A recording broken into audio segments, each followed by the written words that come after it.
एक झाड अनेक श्वास.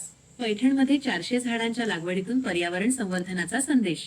पैठणमध्ये संत निरंकारी मिशनच्या वतीने पर्यावरण संवर्धनासाठी महत्त्वपूर्ण उपक्रम राबवण्यात आला.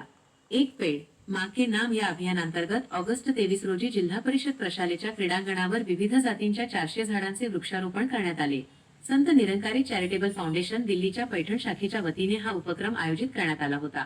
यावेळी advocate S B. Khadsan, advocate A S. Shinde, advocate Deepak Pahilwan, मुख्याध्यापक अंकुश गाढे, क्रीडा विभाग प्रमुख शमशेर पठाण यांच्यासह मान्यवर आणि सेवेकरी उपस्थित होते. झाडे लावण्यासोबतच ती जगवणेही तितकेच महत्त्वाचे आहे, असा संदेश यावेळी देण्यात आला. यंदा 400 झाडे लावून त्यांची जोपासना करण्याचा संकल्प मिशनच्या वतीने करण्यात आला आहे. पर्यावरण संवर्धनासाठी नागरिकांनीही पुढाकार घ्यावा असे आवाहन करण्यात आले.